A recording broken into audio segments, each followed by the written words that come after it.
Bitcoin address is a single signature. You have one private key, and from that private key you derive a public key that you can use to generate a single sig address. If you then want to spend the bitcoins that is on this address, you only need one key to unlock it. With multisig, you can create a 2 out of 3. There are different different variations of multisig. The most common one is probably going to be the 2 out of 3. That you have 3 keys, but you only need 2 of them to unlock it. So it's sort of, you have the 3 keys, but you only need to save 2 of them to actually be able to use to spend bitcoins on the address. Multisig is a little tricky because when you have a single sig address, you only need the address and you need a private key. That's the only things you need to use a single sig address. With multisig, you get a redeem script and the multisig address. So be able to use the multisig address, you basically need a redeem script. You don't need to save the multisig address. It's very useful to do that, to have it in your database for index. But the most important thing, if you want to use the multisig, is the redeem script. So it's very important not to lose it, because if you lose the redeem script, you will not be able to spend your coins, and you will lose them. So even if you keep the multisig address, you have the keys, if you lose your redeem script, it's gone. You can regenerate a new redeem script by getting the 3 public keys together. So the redeem script is generated by the public keys. 3 public keys. If you change the order of them, you get a different redeem script and a different address. So it's very important to save all the public keys and save the order, and you will be able to generate a new redeem script.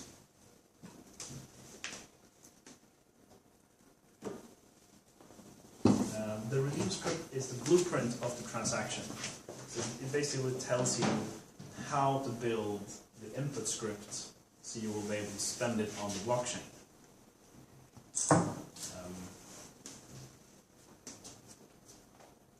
So if we want to use, so in this example, I'm going to do a very, very simple multisig transaction with only one input and one output.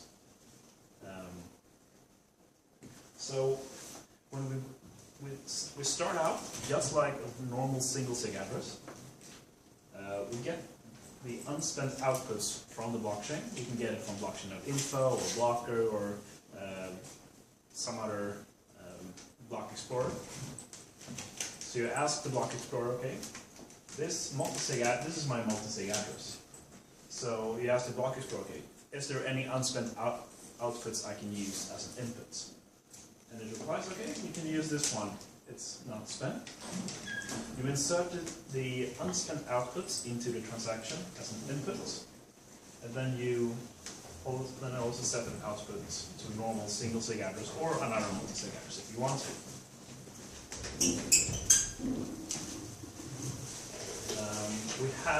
Now we have a basic transaction. So when you sign it, you basically sign this part of the transaction is the thing you're signing. So in BitcoinJ, there's a method so the transaction class has a method for hashing for a signature. So you tell the transaction, hash this transaction for a signature. You get a signature hash. Then you use your private key to sign it, and then you get a signature. You then need to build a specific input script that can only be used for multisig. In this example, I'm using the pay-to-script hash, also called the P2SH input script. There are a bunch of different input scripts you can use. If you go on the BitcoinJ website, they list a lot of different ways. They list like how to use contracts Multisig. But actually, if you scroll down and you want to know how to use the P2SH, they don't explain it. So the only way to actually understand how BitcoinJ uses it is to read the test code. This is why I made this presentation, because there needs to be good examples, because they're not helpful at all. You take the signature you just generated, put it with the redeem script, and you use it to create the P2SH input script. And then you get the input. Script. The input script is divided is a list of script chunks. So you can, since it's a list, you can have infinite amount of signatures. So if you create a multisig script where you need like 5 signatures, that's fine. Just put it in the input script. And the last chunk is always the redeem script. So if we take this input script and we insert into the current transaction, it looks like this. We have a normal transaction with an input, with one input, and this input has a newly generated input script, and it has the script chunks. Since this is a 2 out of 3, this transaction will not be accepted on the blockchain. So you needed to send this transaction to someone that can sign, that can add the other signature to it. So you can serialize it into a hex string and send it over the internet to another computer. When the other computer receives this transaction, this is what it sees. But we cannot just add another signature to it, since the input script is hashed and everything. We need to generate a new input script. So we use the hasher signature again. So we take the transaction, hash it for a signature, get the signature hash, sign it with the other private key, and get the second signature. We then take the first signature, the second signature, and the redeem script, and create a new input script using BitcoinJ's script builder that builds a P2SH input script. The new input script now looks like this. 2 script chunks with signed signatures and the redeem script. And now we have 2 out of 3 signatures that is needed to broadcast this to the blockchain. So now it looks like this. And this transaction can now be broadcasted to the blockchain. So how do we actually do this in Java? These are my secret keys. If you steal my bitcoins, I'll give you a Kit Kat. You create, I think, 3 keys. In this example, my super secret private key here is the same. I built a method that generates a private key from a passphrase, just like brainwallet.org. It's very useful for presentations and examples, because when you research this kind of thing, you want it to be very deterministic. But if you want to use this in production, you should use secure RAM.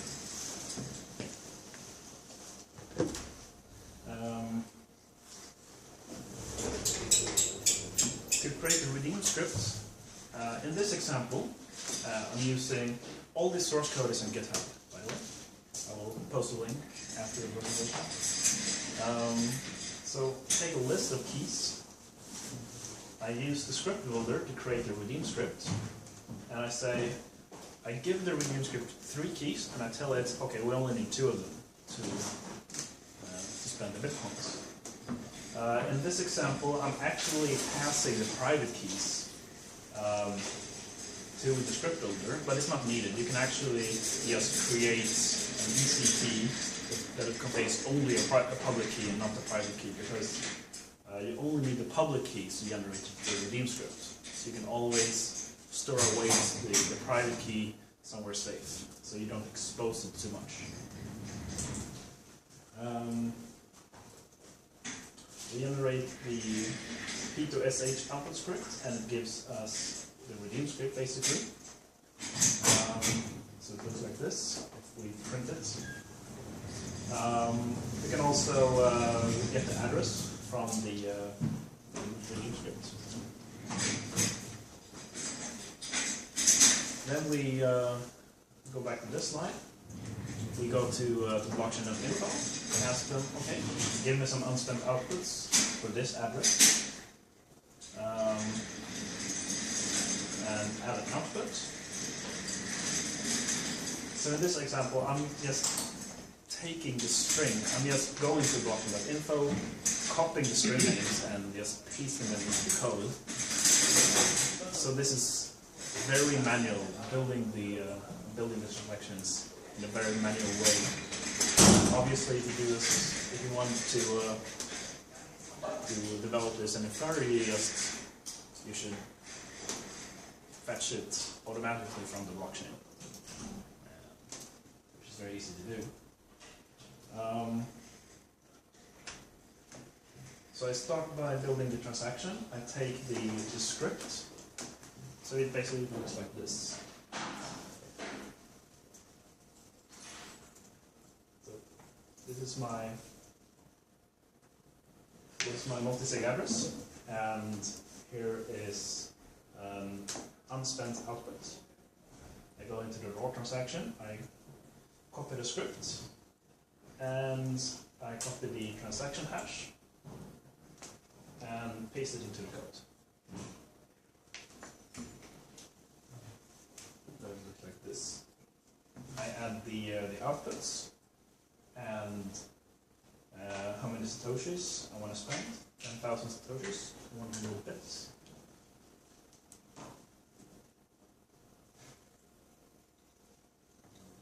Add the output to the transaction.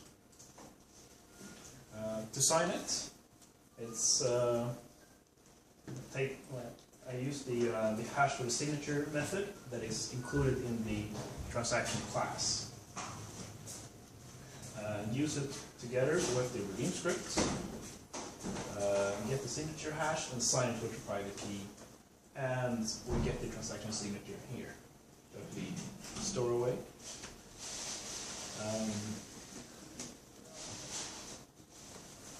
We take the signature and the redeem script, use the script builder class to build the P2SH multisig input script. It takes an array of signatures since you're supposed to give it, since it's supposed to be a list of signatures, but in this case you only have one. And then you take the inputs onto the transaction and just set the input script. So it looks like this.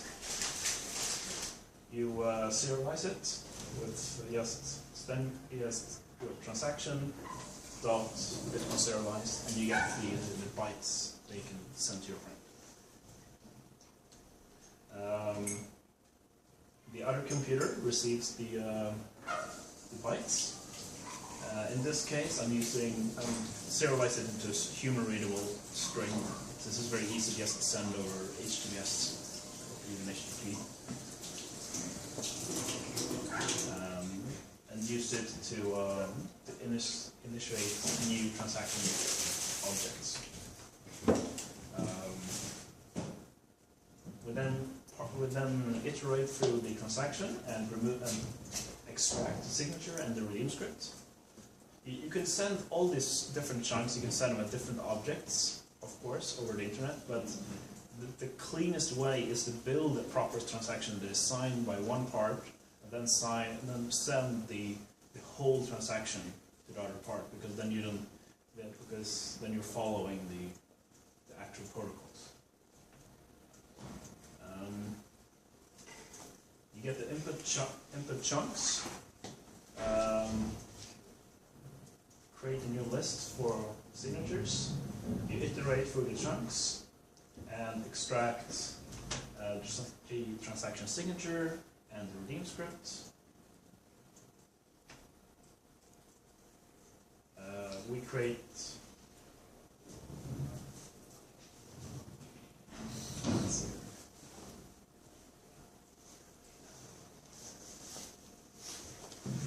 a new signature hash, sign it with our other super secret key,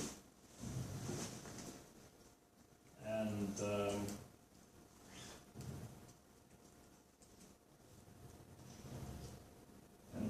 we rebuild the multisig input script, and here we take the first input, since this transaction only had one input. So we take that input and we set the new input script. So what we did was that we took the transaction, rehashed it, and added the signatures again.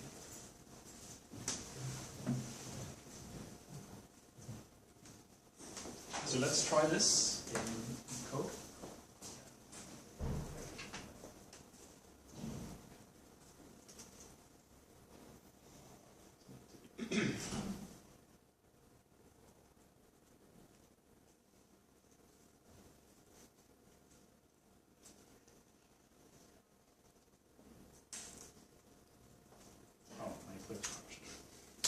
How convenient.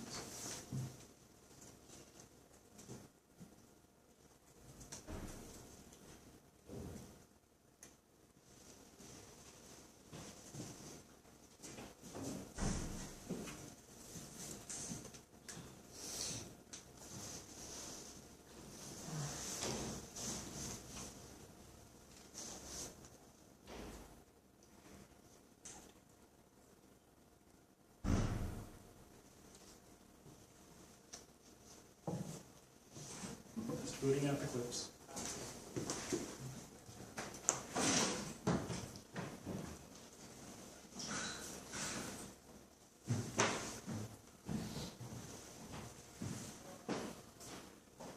You disable this one?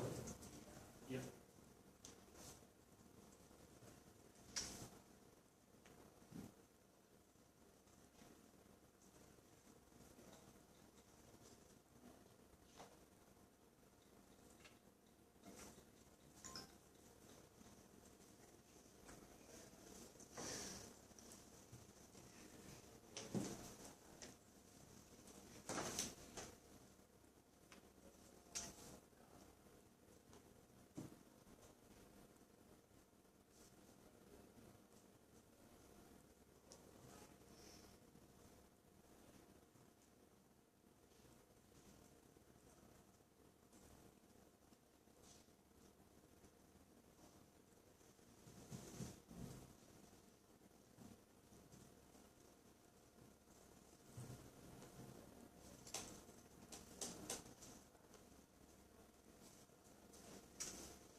If you want to play around with multisig, there's a very useful website called Coinbin that uses all these methods in JavaScript.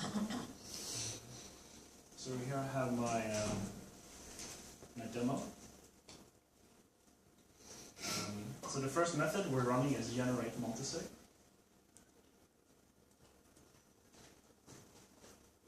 And it creates our redeem script and a multisig address.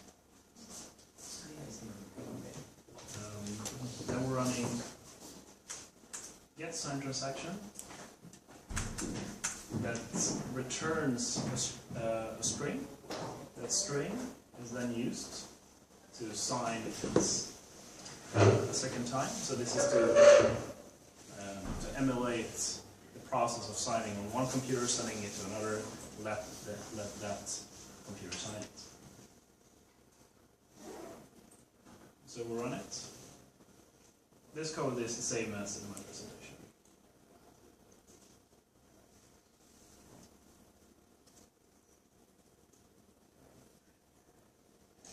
So it returns the first signed transaction. We go to Coinbin, we verify this transaction, submit. But we can see that it's one input, and it's signed by one part. It's a 2 out of 3 multisig, and it's going to this address. The second line here is the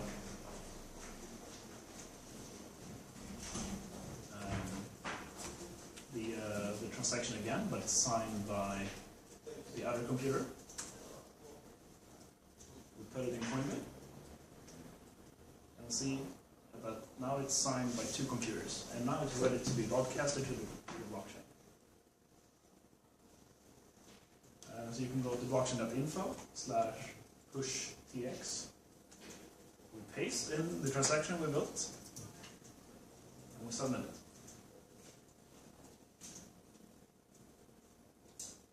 Here we can see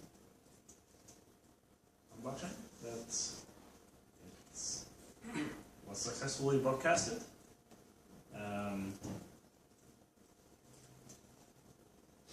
And still, there's no confirmations, but it was total inputs was 200 bits. And the total output was 100, leaving 100 bits as a transaction fee. And now we built the multisig transaction and broadcasted it to the blockchain. And no one stole my private keys.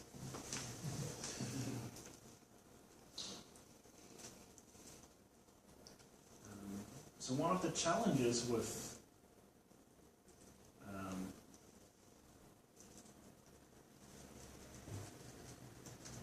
so you can find the examples here on my GitHub.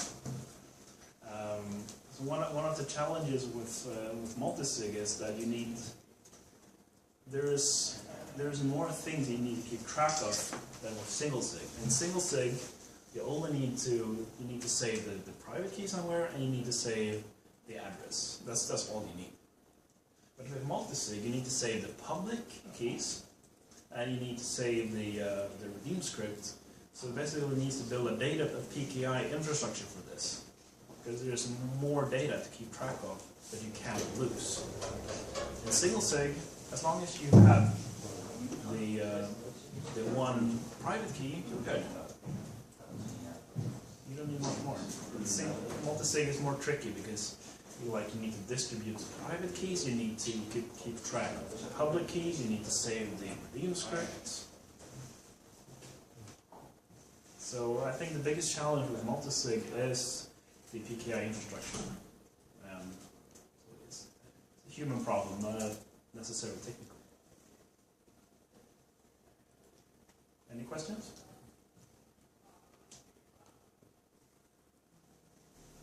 So how does, if I'm a wallet developer or an exchange operator, how do I start implementing multisig transactions using your example? Is it? First of all, you need to, because this code doesn't support multiple inputs, so that's the first thing you need to fix. But it's quite simple. You need to make sure the code supports multiple inputs, and you need to build a method that fetches unspent outputs from the blockchain. I've been using Blocker, but it seems like they're not very good because they're caching the results. So if I spend outputs, it still tells me that it's unspent. So if I use Blocker, it gives me when I try to sign transactions, it just gives me the same outputs all over again, cached. And one of the challenges with multisig is to create another multisig address using the same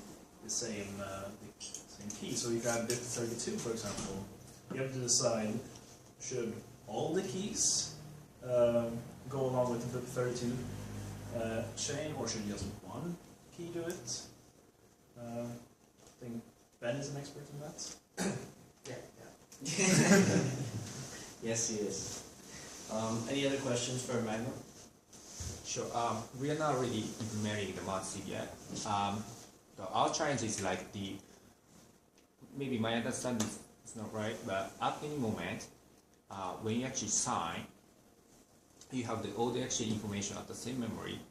So the probability you get hacked is some sort of actually same level in terms of in the single server.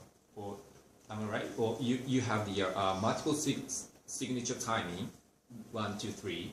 Or my understanding is that's only one signature timing. you collect any information into the one memory. You never want to have all three private keys on one computer. Okay. So you can generate 3 private keys Yeah. on 3 different computers. Then you ask each computer to send them their public key. Yeah. The public key is then used to create a redeem script and the multisig address, and then you fill the multisig address with bitcoins. And then if you want to spend it, you ask one computer to sign the transaction, and then it sends it to another one that signs it and then broadcasts it. So that way, each private key will never be on the same computer and the same memory at the same time. And let's say that's very nice. I didn't know about that, but let's say we are starting company or association, and I want everyone, the 5 associates, agree to transfer the fund. Implementing that, everyone generates his own private key, as you said, and with the public key we generate the redeem script. And then if I want, we are meeting and we approve that we want to spend that money. So can I generate one guy generates the first transaction, half transaction? Can he safely send to the other people by email or yes, anything? because the transaction you send over email, for example, is hashed and signed.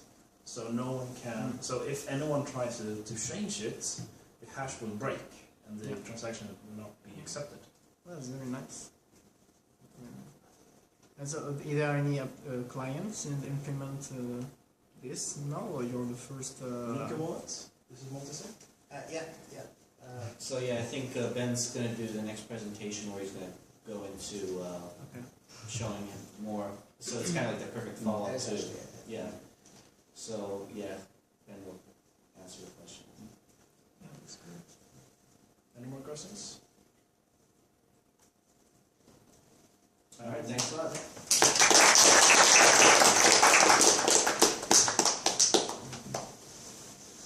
Can I have a break? Or is that Yeah, if you want to have like a coffee break, maybe we can hang out for a few minutes. You